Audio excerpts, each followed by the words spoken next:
Hai semua, selamat datang ke channel Unofficial Gossip. Ini topik yang ingin Cik Keh kongsikan. Apa ceritanya ni? Ini dalangnya Sabri Yunus dan Angelina Tan berzina sebelum sah. Apa ceritanya ni korang?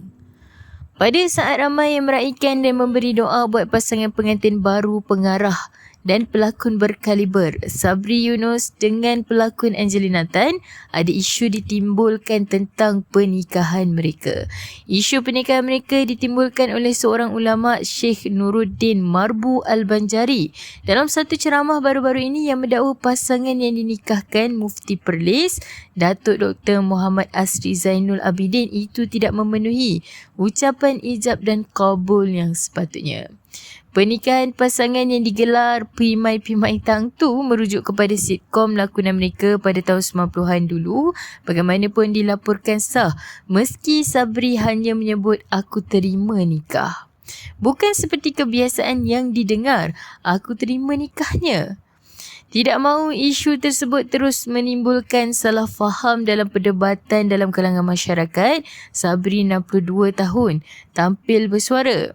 Menerusi sebuah catatan yang agak panjang, bintang Pok Ya Concode ini antaranya menyifatkan tuduhan beliau dan isteri yang memeluk agama Islam dengan nama Ardini berzina kerana pernikahan tidak sah adalah sangat berat. Saya secara peribadi sedar apa yang berlaku pada sesetengah pihak bila kami buat keputusan untuk bernikah di Perlis dan memohon untuk diakadkan oleh yang berbahagia Datuk Mufti sendiri. Saya ada sebab tersendiri memilih Perlis.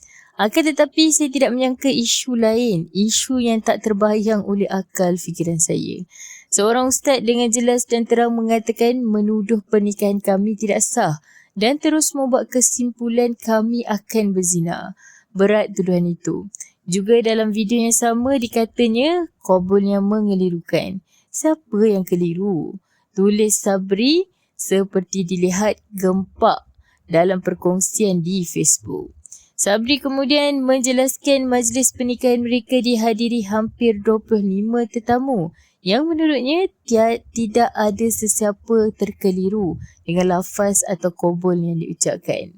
Dalam majlis itu hanya perlu 2 saksi walau hampir 25 orang yang hadir.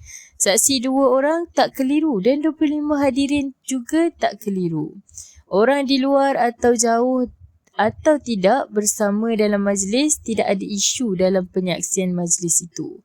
Dia dengar atau tidak, faham atau tidak, bukan isu pengesahan. Soal pandangan mazhab dah jelas ada khilaf dan setujunya. Saya tak fikir ada orang tak faham bila qabul jawab saya setuju.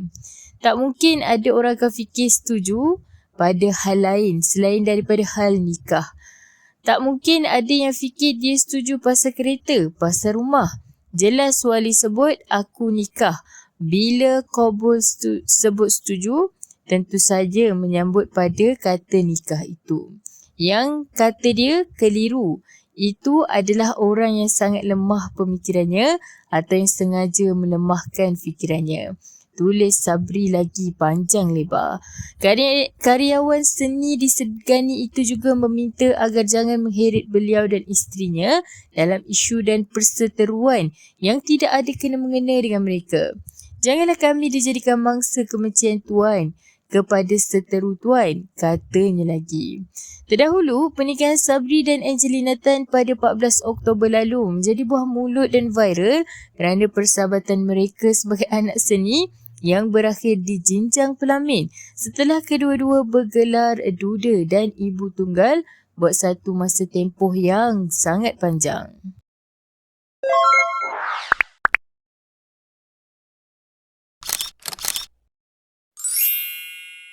Assalamualaikum. Okay, so let's gossip, okay?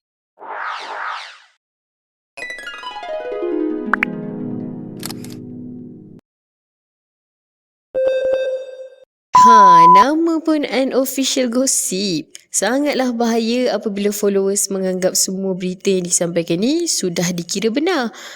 Ini adalah kerana setiap bahan rujukan unofficial gossip ni diambil daripada media hiburan yang kita sendiri tak tahu kesahihannya.